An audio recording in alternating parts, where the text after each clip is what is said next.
নমস্কার। আশা করছি সবাই খুব ভালো আছেন। চামেলি মণ্ডল চ্যানেলে সবাইকে স্বাগত জানাই। আজকে আমি আশাপূর্ণা দেবী রচিত নিজের জন্য শোক গল্পটি পড়ে শোনাব। আশা করছি গল্পটি আপনাদের ভালো লাগবে। শুরু করছি আজকের গল্প, নিজের জন্য শোক। মাঝরাত্রে ঘুমের মধ্যেই হঠাৎ ভয়ানক একটা অস্বস্তি অনুভব করলেন অবিনাশ। দমটা যেন বন্ধ হয়ে আসছে, বুকের মধ্যে অজানা একটা কষ্ট।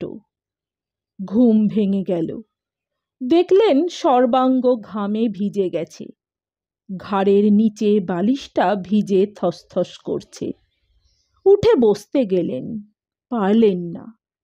ঘাড় তুলে বালিশটা উল্টে নিলে ভালো হয়, কিন্তু বুঝতে পারছেন পেরে উঠবেন না। হাত পা নড়াতে পারছেন না, অবশ পাথর পাথর। ষাটের কোঠা পার করতে চললেন অবিনাশ।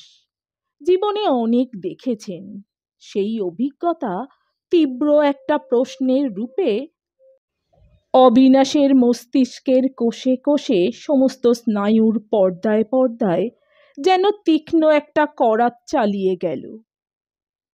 আমার কি তাহলে স্ট্রোক হলো? এই যে বুকের মধ্যে দম বন্ধ করে আসা কষ্ট, এই যে ঘাম, এই যে হাত পা অবশ লাগা, এই সমস্তই তো স্ট্রোকের লক্ষণ। আতঙ্কে অস্থির হয়ে চিৎকার করে উঠতে গেলেন অবিনাশ, কোনো একটা কারুর নাম ধরে। হয়তো বড় ছেলের, হয়তো ছোট ছেলের, হয়তো নাতনিদের কারোর, হয়তো বা শৈলবালারই। না, শৈলবালার হতে পারে না। কবে আবার শৈলবালাকে নাম ধরে ডেকেছেন অবিনাশ যে সেটা মুখে এসে যাবে? অভ্যাসে না থাকলে মরণকালেও আসে না। সেই জন্যেই মহাপুরুষরা বলে থাকেন নামের অভ্যাস করতে। সে অভ্যাসও করা নেই অবিনাশের, তাই অভ্যাসগত কোনো ডাকই ডাকলেন। কিন্তু যাকেই ডেকে থাকুন, সে ডাক কারো কানে গিয়ে পৌঁছল না, কারণ ডাকটা ভেতরেই হাঁচড় পাঁচড় করছে, গলা দিয়ে স্বর বেরোচ্ছে না। তার মানে অবিনাশের পক্ষাঘাত হয়ে গেল অকস্মাৎ, অতর্কিতে। যে অবিনাশ বিছানায় শোবার আগে পর্যন্ত, ঘুমিয়ে পড়ার আগে পর্যন্ত সুস্থ স্বাভাবিক সহজ ছিলেন, সকাল থেকে রাত পর্যন্ত প্রতিদিন যা যা করেন সবই করেছেন, এতটুকু ব্যতিক্রম হয়নি, শরীরে এতটুকু বৈলক্ষণ্য অনুভব করেননি। নিত্য নিয়মে ভোরবেলা উঠে পার্কে বেড়াতে গেছেন এবং ফেরার সময় ছোট নাতির জন্যে খাটাল থেকে সামনে দোয়া গরুর দুধটুকু নিয়ে এসেছেন, যথারীতি গোয়ালাটাকে একবার ধর্মজ্ঞান সম্পর্কে অবহিত করিয়ে দিয়ে। ওরা অবশ্য অবিনাশকে এটা করতে বলেনি। নাতির মা বাবা, অর্থাৎ অবিনাশের ছোট ছেলে আর তার বউ, তারা টিনের ফুডেই নির্ভরশীল ছিল। অবিনাশী স্বতঃপ্রবৃত্ত হয়ে এই ব্যবস্থাটি করে ও দায় ঘাড়ে নিয়েছেন। অ্যালুমিনিয়ামের যে পাত্রটি করে দুধ নিয়ে আসেন সেটা নিয়েই বেড়াতে যান এবং নাতনিদের কাছে সগৌরবে ঘোষণা করেন, লোকে হাসলে তো বয়েই গেল। সে যাই হোক, আজও যথারীতি বাড়ি ফিরেই একবার চা টোস্ট খেয়েছেন এবং কাগজ পড়া সাঙ্গ করার পর আরও একবার হালুয়া আলু মরিচ সহযোগে বড় কাপের চা পান করেছেন। বুড়ো বয়সে সকালের দিকে খিদে যেন একটু বেশিই পায়, অথচ বলতে লজ্জা করে। তাই নাতনিদের টিফিনের জন্যে যা কিছু তৈরি হয়, অবিনাশ হঠাৎ হঠাৎ তার গন্ধ পেয়ে যান। অবিনাশ টিফিনে রুটি তরকারি নিয়ে যেতেন, অবিনাশের ছেলেরা লুচি মিষ্টি। নাতনিরা টিফিনে অমন গপ গপ করে লুচি খেতে পারে না, সূক্ষ্ম কিছুর যোগান দিতে হয় ওদের, যেমন ডিম ভাজা, কুচো নিমকি, হালুয়া, আলু মরিচ ইত্যাদি। রান্নাঘর থেকে বাতাসে তার সুবাস ভেসে এসে যেন উতলা করে তোলে অবিনাশকে। অবিনাশ খবরের কাগজখানা হাতে করেই অন্দরমহলের দিকে এগিয়ে যান। শুনেছ খবর? মতিহারির কাছে বাস দুর্ঘটনায় একটা বিয়ে পার্টি একেবারে খতম। অথবা উদাত্ত গলায় বলতে বলতে যান, কাণ্ড শুনেছ? গতকাল এক বিরাট অগ্নিকাণ্ডের ফলে। এসব সংবাদ পরিবেশনের টার্গেট অবশ্যই শৈলবালা। কারণ খবরের কাগজের সত্যিকার খবর রাজনীতি আর রাজনৈতিক কূট চালটালের কথা নিয়ে আলোচনা শৈলর সঙ্গে হতে পারে না। দেশের ব্যাপার নিয়ে মাথা ব্যথার সময় নেই শৈলবালার। জিনিসপত্রের দাম বাড়লেই শৈলবালা কর্তৃপক্ষের ওপর রেগে আগুন হন এবং দাম কিছু কমলেই প্রসন্ন হন। মন দিয়ে যদি শোনেন তো ওই ঘটনা ও দুর্ঘটনার খবর। কি আর করা, ওইগুলোই আলোচ্য করতে হয়। তবে তেমন তাড়াতাড়ির সময় শৈলবালাও বলেন, থাক বাপু, ওসব আর এখন শোনাতে এসো না, সকালবেলাই কেমন মন খারাপ হয়ে যায়। অবিনাশ কি আর বোঝেন না ওই মন খারাপের কথাটা ছুতো মাত্র। ব্যস্ততার সময় খবরেই কান পাতার সময় নেই শৈলবালার। অবিনাশ বলে, না তাই বলছি, মানুষের বেঁচে থাকাটাই যেন এখন একটা আশ্চর্য ঘটনা হয়েছে। বলে একটু ঘুরঘুর করেই বলেন, গন্ধটা বেরোচ্ছে তো, হালুয়া করছো বুঝি? আলু মরিচ ভাজছ নাকি? ডিম ভাজছ মনে হচ্ছে। ভাজছে কিসে? ডালদায় না সর্ষের তেলে? গন্ধটা ভালো বেরিয়েছে। তা ওই সূত্রেই হোক আর শৈলবালার বিবেচনাতেই হোক, দ্বিতীয়বারের চায়ের সঙ্গে দ্বিতীয় এক প্রস্ত জল খাবার জোটে। আজও খেয়েছেন পরিতৃপ্তির সঙ্গে। অবিনাশ মনে মনে যেন দিনটার ছবি দেখতে থাকেন। দেখতে চান কোথাও কিছু দুর্বলতার চিহ্ন প্রকাশ পেয়েছে কিনা। কোথাও তো কিছু দেখছেন না। তারপর যথারীতি বাজারও গেছেন। এটাও দ্বিতীয় প্রস্ত। বড় ছেলে সকালবেলা চাকর সঙ্গে নিয়ে বাজার করে আনে।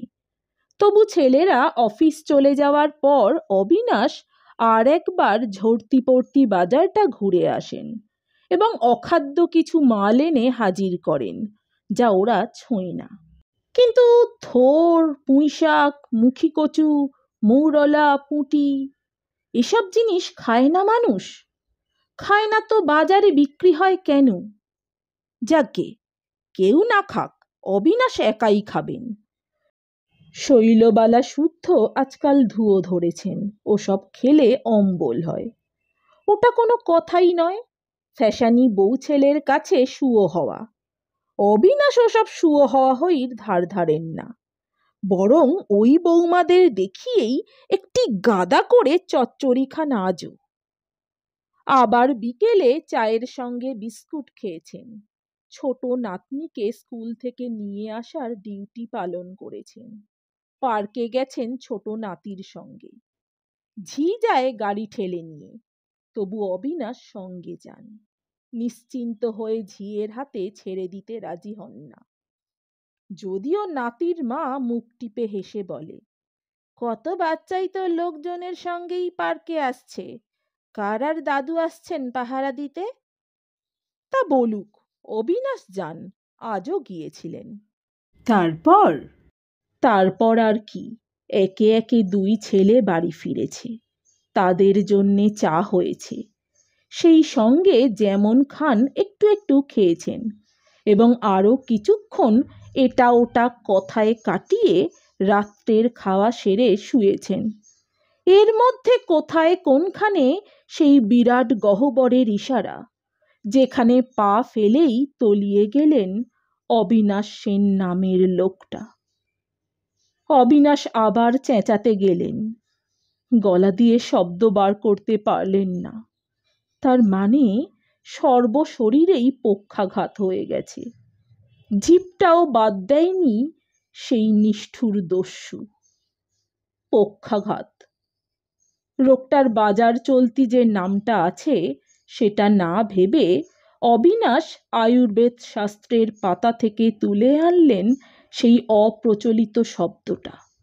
এই শব্দটা প্যারালিসিসের থেকে অনেক বেশি ভয়ঙ্কর আর অনেক বেশি রূঢ় বলেই কি, দুঃখের পরিমাপ করতে যেটা দরকার হচ্ছে। এখন গ্রীষ্মকাল, তবু সন্ধ্যের দিকে একটা বড় গোছের কালবৈশাখী হয়ে গেছে বলে বাতাস হঠাৎ অনেকটা ঠান্ডা হয়ে গিয়েছিল। অবিনাশের ঠান্ডা লাগার ধাত বলে মাথার দিকের জানালাটা বন্ধ। সামনের টেবিলে টেবিল ফ্যানটা ঘুরছে মৃদুমন্দ গতিতে। ঘরটা সরু, শোবার ঘর হিসেবে গণ্যও ছিল না, তাই সিলিং ফ্যান নেই, দরকারও হয় না। পাশের জানালাটা খোলা থাকলে হাওয়ায় উড়িয়ে নিয়ে যায়। আজ জানালাটার একটা কপাট বন্ধ। এ সমস্তই ঠিকঠাক করে গেছেন শৈলবালা শুতে যাবার আগে। জান্না অবশ্য বেশি দূরে, পাশের ঘরেই তার অবস্থান। এ ঘরটা তো ছোট্ট এক ফালি, ব্যবধান সামান্যই। দু ঘরের মাঝখানের দরজাটা খোলাই থাকে, শুধু একটা পর্দা ঝোলে তাতে। তবু কত দূর দূরান্তের ব্যবধান। বড় ছেলের মেয়ে দুটো ধাড়ি হয়ে ওঠা পর্যন্ত অবিনাশ একটি পরম বস্তু হারিয়েছেন। আযৌবনের অভ্যাস শৈলবালার সান্নিধ্য, সেটা হারাতে হয়েছে ওই তুচ্ছ কারণটার জন্যে। ওদের মা বাপের ভাগে একটা মাত্র ঘর। বড় হয়ে যাওয়া মেয়ে দুটোকে নিয়ে শোয়া নাকি সভ্যতা নয়। অতএব সভ্যতা আর শোভনতা বজায় রাখতে শৈলবালা একদিন নিজেই এ ব্যবস্থা চালু করে বসেছেন। সাবেককালের এই বাড়িটার যে ঘরটায় অবিনাশের ফুলশয্যা হয়েছে এবং তদবধি চিরটা কাল কাটিয়ে এসেছেন, সে ঘর থেকে নির্বাসন ঘটেছে অবিনাশের। বিয়ে পাওয়া সেই সেকেলে ঢাউস জোড়া খাটে শৈলবালা এখন দুই নাতনিকে নিয়ে মৌজ করে শোন। অবিনাশ এই সরু ঘরটায়, একটা সরু চৌকিতে। প্রথম এ ব্যবস্থার প্রস্তাবে অবিনাশের মাথায় যেন হঠাৎ বজ্রাঘাত হয়েছিল, কিন্তু শৈলবালা আগে থেকেই শাসিয়ে রেখেছিলেন। খবরদার, এ নিয়ে একটি কথা মুখে আনবে না, তাহলে লজ্জার আর শেষ থাকবে না। অতএব দুঃখ, অভিমান, ক্রোধ, ক্ষোভ সবকিছু মনের মধ্যে পুষে রেখে মুখে তালাচাবি দিয়ে আছেন অবিনাশ। বড় ছেলে যখন বলে উঠেছে, এক হিসেবে এ ঘরটাই তো দেখছি বেটার, দক্ষিণে এমন একটা বড় জানালা রয়েছে যেটা আপনার ও ঘরে ছিল না, তখন অবিনাশ মুখের সামনে খবরের কাগজটা তুলে ধরেছেন। আর বৌমা যখন বলেছেন, ঘরটা আজে বাজে জঙ্গলে বোঝাই হয়ে থাকতো, বোঝাই যেত না এত সুন্দর, পূর্ব দক্ষিণের দুটো জানলা খোলা থাকলে বাতাসে উড়িয়ে নিয়ে যায়, তাই না বাবা? তখন অবিনাশ বলেছেন, বৌমা, তোমাদের ধোপা আসবে কবে? শৈলবালা অবশ্য বোঝেন, অবিনাশের নিঃশ্বাস ফেলার তারতম্যটুকু পর্যন্ত হাড়ে হাড়ে বোঝেন, কিন্তু সেই বুঝতে পারাটা অন্যকে বুঝতে দেন না, অবোধের ভানে থাকেন। তবু এখন অবিনাশ তার অন্তিম আর্তনাদ তাদের কানেই পৌঁছতে চেষ্টা করলেন, যারা তার কথায় কর্ণপাত করাটা খুব একটা দরকারি মনে করে না। কিন্তু পৌঁছাচ্ছে কই? অবিনাশের আপ্রাণ চেষ্টা ব্যর্থ হচ্ছে, আর ঘাম বাড়ছে।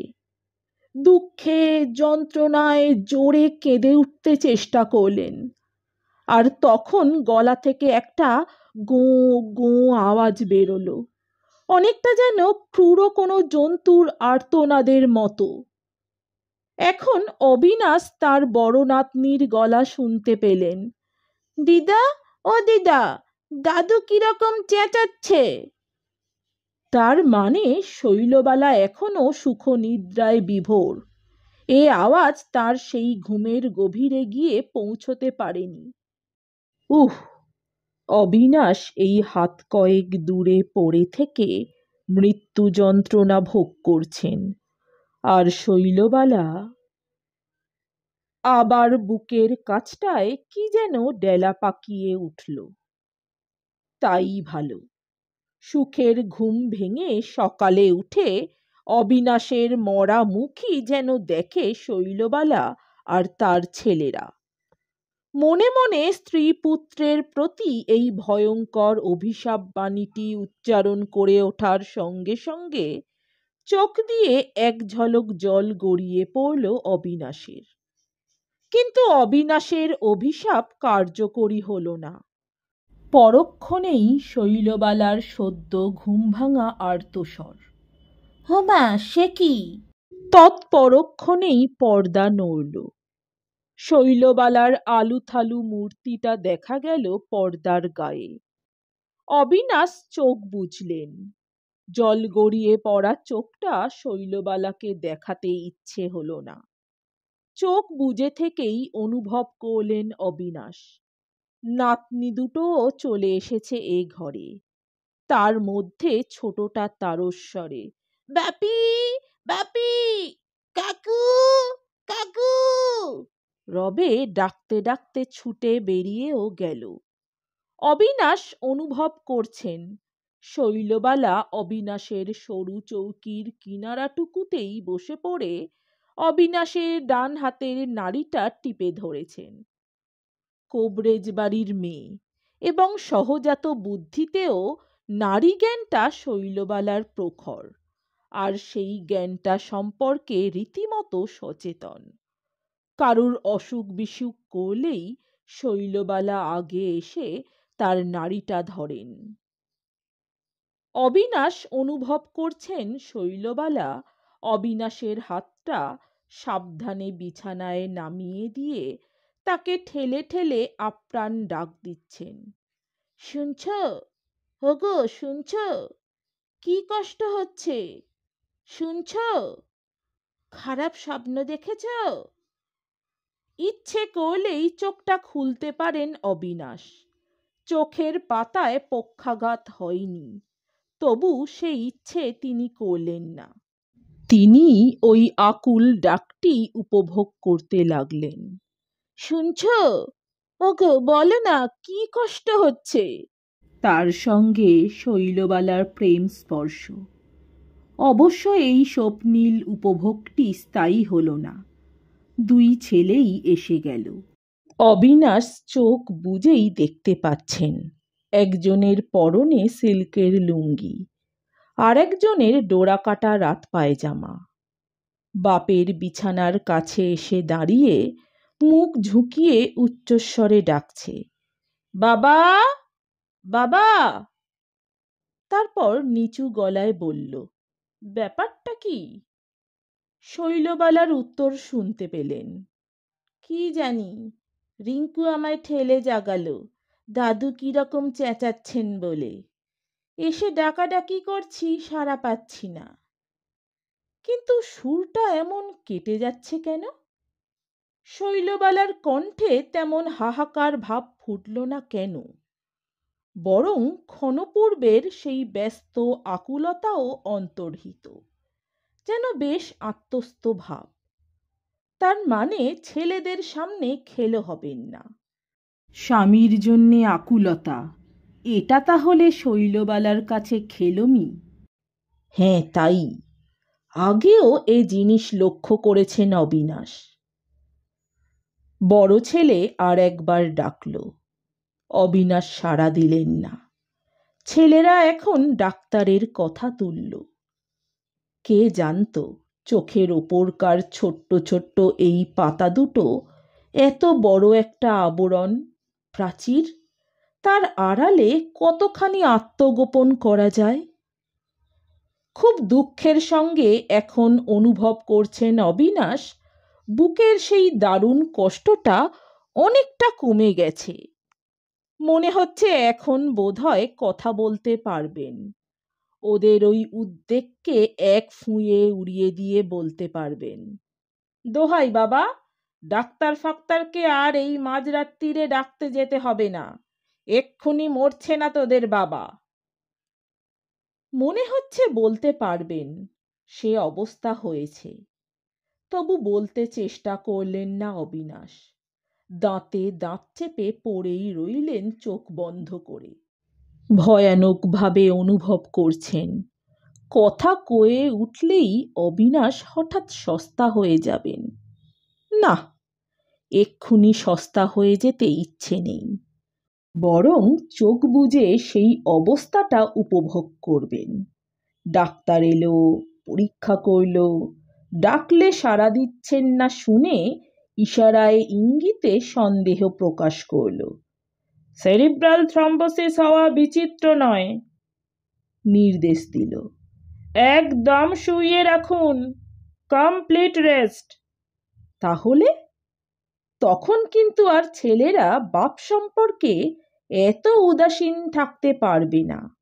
আর শৈলবালার তখন উপযুক্ত শাস্তি হবে। এমন কায়মনোবাক্যে সারাদিন সংসার করে, ধর্মের সাক্ষী একবার রাত দুপুরে একটু জানালা বন্ধ আর পাখা খোলার কর্তব্য সেরে নাতনিদের নিয়ে আরাম সজ্জায় শুতে যাওয়া চলবে না।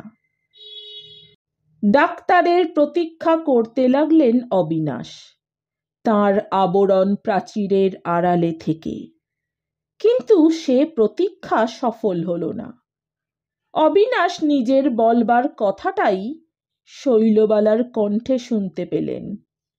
থাক রে খোকা, এক্ষুনি ডাক্তারকে ডাকাডাকি করতে যাবার দরকার নেই। ছোট ছেলে বলল, না ডাকাটা কি ঠিক হবে? হবে, আমার মনে হচ্ছে অন্য কিছু না, স্বপ্ন টপ্ন দেখে বোবায় ধরেছিল। নারী বেশ ভালোই আছে, কোবরেজ বাড়ির মেয়ে, সে অহমিকাটুকু প্রকাশ করতে দ্বিধা রাখেন না। উহ, কি নির্লজ্জতা, নিষ্ঠুরতা! ছেলেদের কাছে নিজের মহিমা বজায় রাখতে কি নির্মমতা! রাগে সর্বাঙ্গ জ্বলে যায় অবিনাশের।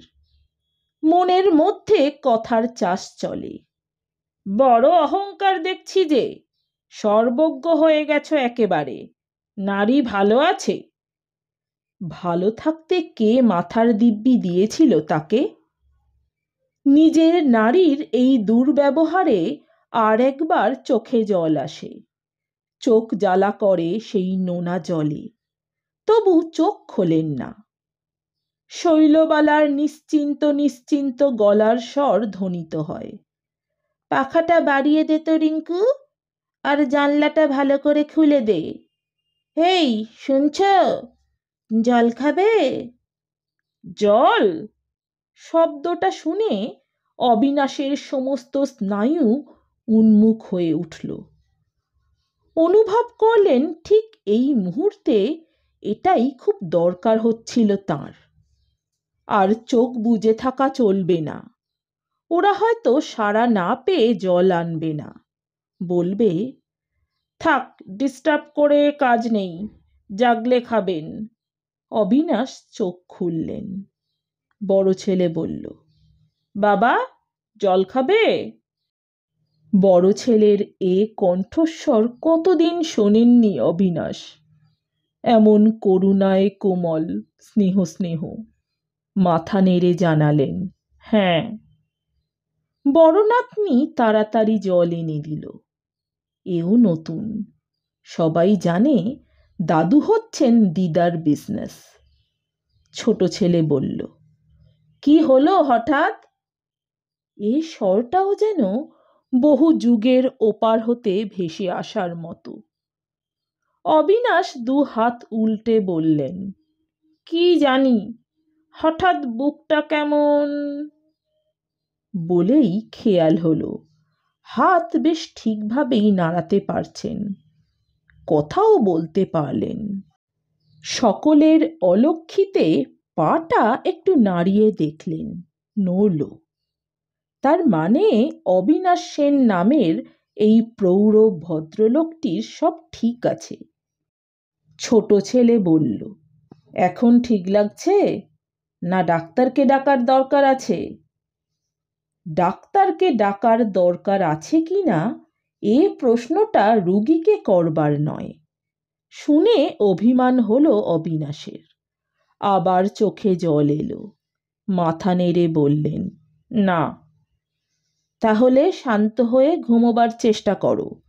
বুকের ওপর হাত রেখে ঘুমিও না, ওতে অনেক সময় এরকম হয়। শৈলবালা বিছানার পাশ থেকে উঠে দাঁড়িয়ে চাদরের কুঁচকে যাওয়া ভাঁজগুলো হাত দিয়ে প্লেন করলেন।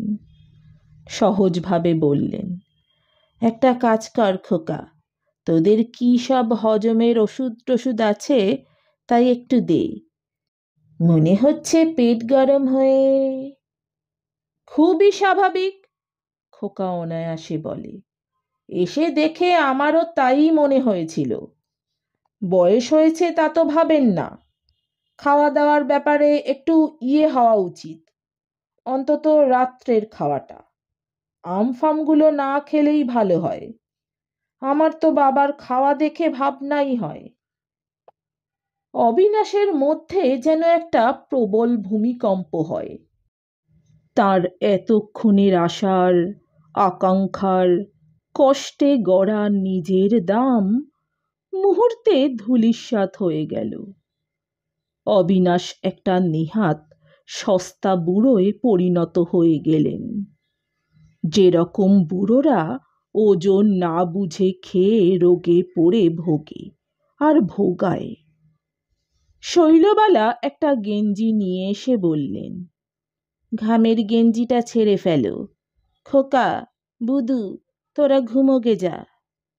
খোকা একটা হাই তুলে বলল, আর ঘুমের 12টা বেজে গেল। বুদু বলল, হ্যাঁ, মাঝরাত্রিরে এরকম হইচই আমারই পেটের মধ্যে কেমন করছে। ঘুম আর হবে বলে আশা নেই। বলল, কিন্তু চলেও গেল। বলল না, ঘুম যখন হবেই না তখন না হয় বাবার কাছেই বসে থাকি একটু। নাতনিরা তো জল খাওয়া দেখেই চলে গেছে। এখন একা শৈলবালা, তাও নড়াচড়ার ভঙ্গিতে চলে যাওয়ার প্রস্তুতি সুস্পষ্ট। অবিনাশ নির্লিপ্ত গলায় বললেন, তুমিও যাচ্ছ? শৈলবালা অপ্রতিভভাবে বললেন, না, খোকা ওষুধটা দিয়ে যেতে ভুলে গেল কি না দেখে এসে বসছি একটু। বসে থাকতে হবে না, এখানেই শোও না। শৈলবালা অবিনাশের 3.25 ফুট চওড়া চৌকিটার দিকে তাকিয়ে আরও অপ্রতিভ গলায় বলেন, কি যে বলো, ভারী মাঠ ময়দান বিছানা তোমার। আশ্চর্য, এই কিছুদিন আগেও একসঙ্গেই শুয়েছেন শৈলবালা, অবশ্য সেই মাঠ ময়দান খাটটাতে। আসলে কিছু অভ্যাস একবার ছেড়ে দিলে আর একবারও সেটা করা যায় না, তাতে লজ্জা আছে। খাওয়া, পড়া, শোয়া সব ব্যাপারেই। অবিনাশ বললেন, একবার ট্রেনের বেঞ্চিতেও দুজনে এক কম্বল মুড়ি দিয়ে। শৈলবালা তাড়াতাড়ি বললেন, থামো তো, সেদিন আর এদিন, এখন নাতনিরা দেখলে হাসবে না? যাই দেখি খোকা কি করলো। বলে উঠে গেলেন শৈলবালা। আমি ওষুধ খাবো না। বলে অবিনাশ পাশ ফিরে দেয়ালমুখো হয়ে শুলেন। শৈলবালা বোধহয় দেখলেন সাপে বর। ছেলেরা ভুলেই গেছে, আবার তাদের ডাকাডাকি করতে লজ্জা করছে। অহেতুক বসে থেকে অকারণেই টেবিল ফ্যানটা একটু কমিয়ে বাড়িয়ে আস্তে করে ঘর থেকে বেরিয়ে গেলেন। নাতনি দুটো হয়তো জেগে আছে, ভাবতে পারে বুড়ো বুড়ি এতক্ষণ কি প্রেমালাপ করছে। যৌবনে গুরুজনের কাছে লজ্জা, বার্ধক্যে লঘুজনের কাছে। শৈলবালা চলে যেতেই আবার যেন কেমন দম আটকানো ভাব অনুভব করছেন অবিনাশ। উঠে বসলেন, গেঞ্জি না বদলেই আবার শুয়ে পড়লেন। আর শুয়ে শুয়ে প্রার্থনা করতে লাগলেন, ভগবান, স্ট্রোকই হোক অবিনাশের। পক্ষাঘাত নয়, একেবারে চরম আঘাত, যাতে তার স্ত্রী পুত্র সকালে এসে কপালে করাঘাত করে বলতে পারে, পেট গরম বলে চলে গিয়ে কি ভুল করেছি কাল। বিশেষ করে শৈলবালা। সকালবেলা, কি গো, শরীর কেমন বলে কর্তব্য সারতে এসে যখন দেখবেন তার শাড়ি চুড়ি জন্মের শোধ খতম, তখন আবার একটা পৈশাচিক উল্লাস অনুভব করতে গেলেন, আবারও ব্যর্থ হলেন। অবিরল চোখের জলের ধারায় বালিশ ভিজতে লাগলো। অবিনাশ নামের একটা লোক একা একটা ঘরে নিঃশব্দে মরে পড়ে আছে। এই দৃশ্যটা ভাবতে গিয়ে বুক ফেটে যাচ্ছে অবিনাশের, যেন একজন নিকট আত্মীয়ের মৃত্যু দৃশ্য দেখছেন। সেই শায়িত মৃতদেহের দিকে চোখ ফেলছেন আর দম বন্ধ হয়ে কান্না উথলে আসছে। অথচ সেই নিঃসঙ্গ নিঃশব্দ দিন মৃত্যুটার জন্যেই প্রার্থনা জানিয়ে চলেছেন অবিনাশ সেন। নমস্কার, আমার গল্প পাঠ ভালো লাগলে অবশ্যই আমার চ্যানেলটি সাবস্ক্রাইব করে দেবেন। লাইক কমেন্ট শেয়ার করতে ভুলবেন না। অনেক ধন্যবাদ।